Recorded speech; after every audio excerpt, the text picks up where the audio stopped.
Sanibonani ninjani? Ngithembe niyaphila. Bengizocela usizo labafethu kubantu who can assist kule situation engibhekene nayo. Excuse. Kunobaba omncane bami la abawu-2 abazalwa ugogo omncane, udadewabo wagogo wami actually. Laba bantu selokhu bazalwa abanama-ID.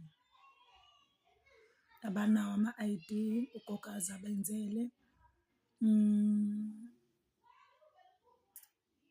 And badala uka-80, omunye uka-83 years, ugcina uka-83, uka-80 noka-83 boyi-2. And laba bantu boyi-2 baphila ngokukhubazeka. I'm sorry bafethu, ivoice yami ayikho right these days, ngine-flu. Laba bantu baphila ngokukhubazeka boyi-2. Banabo obhuti baba ababili abadala, of which labo bhuti baba ababili abadala baphila ngemali ye-grant because nabo banenkinga ye-eyesight. So udokotela wabanikeza impesheni yamehlo. Bafethu, ngiyafisa ukubasiza ngakho konke enginakho. Ngize ngayisukumela indaba yabo for ukuthi bakwazi ukuthola ama-ID. So today I went to Home Affairs ngiyokwenza nje i-info, ngihamba nabo siyobona ukuthi senze njani. Ngizoqala nje Nkosi yami ngibonge i-district manager uSisi uNosipho Shandu uHome Affairs waseMtuba. Waze nombele usisi, waze wanobele. Siyabadinga abantu abanjeyana kwi-department sector. Siyabadinga abantu abasebenza ngabantu abaney'nhliziyo ey'njeya. Waze wanobele usisi, isikhathi sonke wasithatha wasibeka, wasichazela, wabuza imibuzo, wayithola impendulo. Manje uyababona laba bantu vele bobabili abekho right. Lo munye akekho right mentally, lo munye ukhubazeke ngesandla. Nje uyababona ukuthi abekho right. Alright. Bese sichazela ukuthi kufanele kwenziwe ama-DNA nobhuti wabo lo munye, lo okhona, lo ne-ID. Laba bantu banomama oyedwa but separate fathers. So ubhuti wabo-ke is willing, Nkosi yami, ukwenza i-DNA kangangokuba ngize ngavuka naye ekuseni wahamba sayokwenza yonke le process. Ubekhona ichaza, uyena obelekelela because mina ngiyingane kulaba bantu. So-ke uma sichazela ngokwe-DNA bekufanele siyenze ukuze kwaziwe ukuthi laba bantu abasiwona ama-foreigners, laba bantu bangabala eSouth Africa. And the worst part ukuthi akaze befunde-ke vele, so abakwazi ukuthola i-information about. So uhlelo esichazelwe ngalo lama-DNA, ikhona indlela kahulumeni okwenziwa ngayo ama-DNA, but awenziwa la eZululand, of which thina siseZululand. Enziwa kuphi? Le eThekwini, esibhedlela seThekwini. Nakhona akusikhona imahhala, it's 750 per person, mind you, babili. Kumele kube ne-transport futhi khona lapho, 210 rand ukugibela imoto iya eThekwini, 210 rand ukubuya umuntu eyedwa. Njengoba kumele sihambe soyi-4, 210 about 4, that's 840. So 840 times 2. Alright.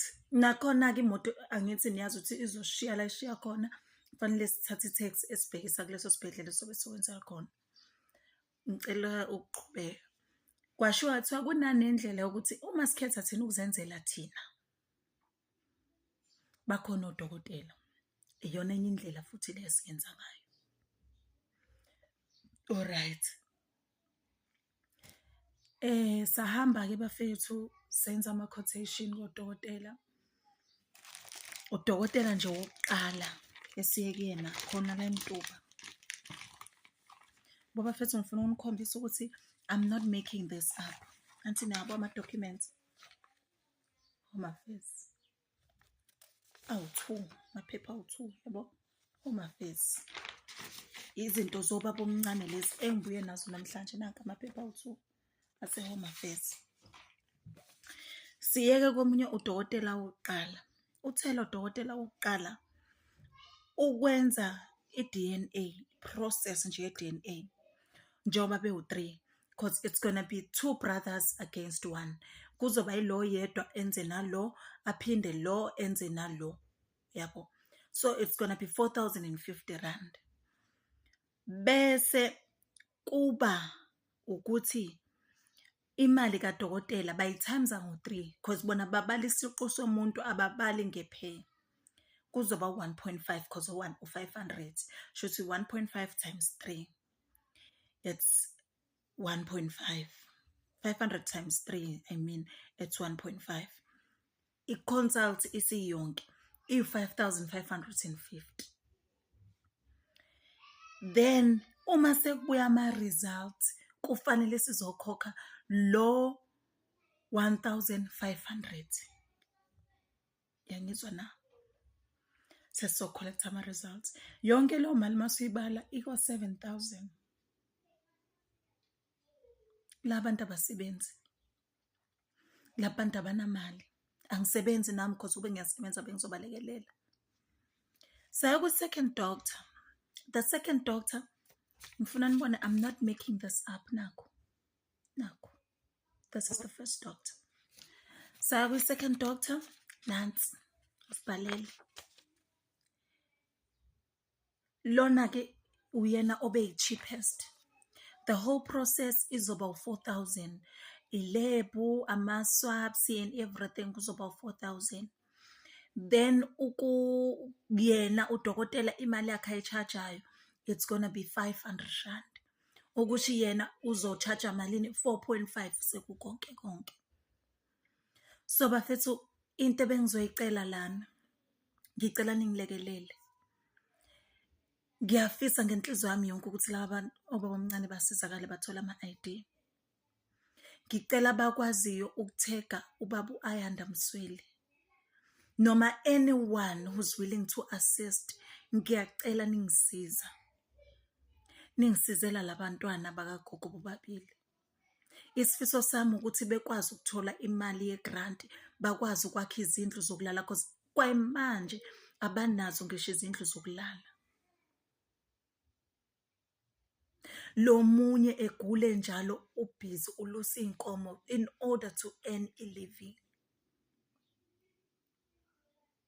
Lo munye akahlali nabo ekhaya ncamashi ngenxa ukuthi indawo yokulala ayikho.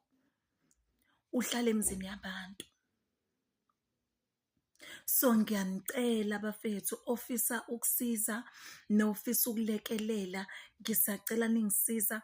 Inamba ikhona kuyibhayo noma ning-DM sikhulume bafethu. Ngiyafisa basizakale noma ningithekele ubaba uAyanda Msweli, ngiyanicela.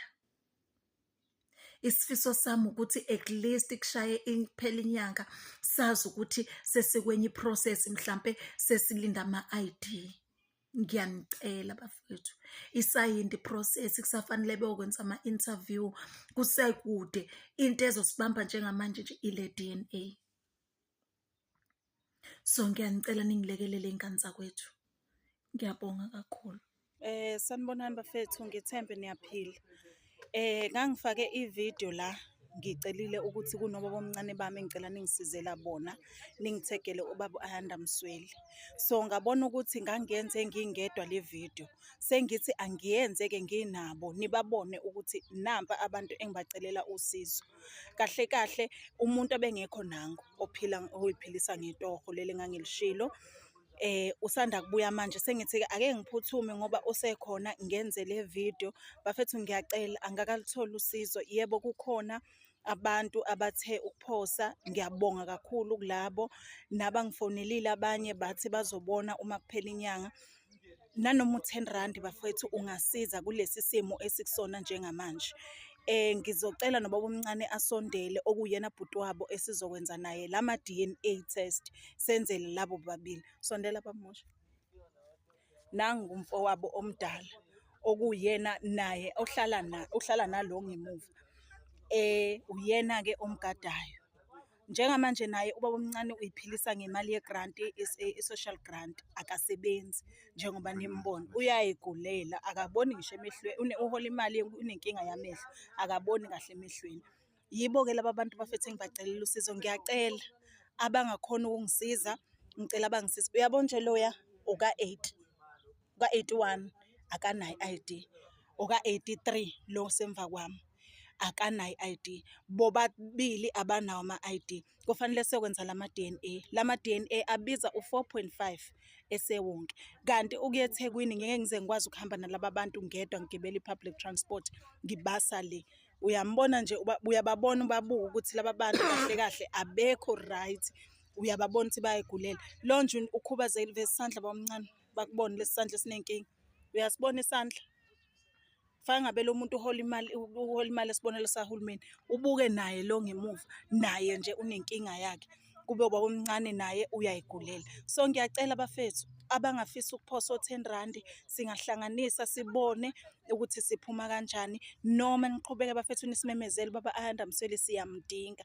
Ngiyamdinga, ngifuna ukusiza ubaba omncane at least kushaya uDisemba sesikwenye isizini yokwenza lento yama-ID, ngoba njengamanje into esibambile yiwo i-DNA okufanele beyenze nanangu ubhuti wabo. Bese kuhanjiswa lama-DNA eHome Affairs, kube yiwona-ke sekuqala i-process yokuthi senze ama-ID. So ngingajabula kakhulu ukuthi ningisize, musukukhala baba omncane, ngiyabonga kakhulu.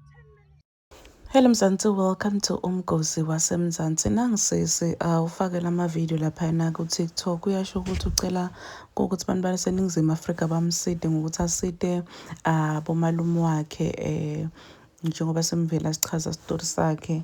Washo ukuthi kufanele babe nama-ID, abanama-ID and babandula abangekho right ngokwesimo sempilo. Lokusho ukuthi kufanele kube bantu labahola imali yesibonelelo, but njengoba banganama-ID abakhona ukuthi bahole. Lo ogqoke lesikibha lesiyelo nguye le anayo i-ID, and then the two labangalamuva abanama-ID sekufuna ukuze babendele ama-ID ka-Home Affairs, sekufuna bete nema-DNA results, kufuna becala bende ama-DNA test nalolo ogqoke isikibha lesiyelo ukuze babone ukuthi vele bafowabo laba akusiwo makwerekwere abantu bokuqhamuka. Because we know ukuthi nyalo abantu bokuqhamuka bayafika la eNingizimu Afrika bathi bafuna ama-ID, abanama-ID sebabadzala baqhamuke nestori nje labasikhandile.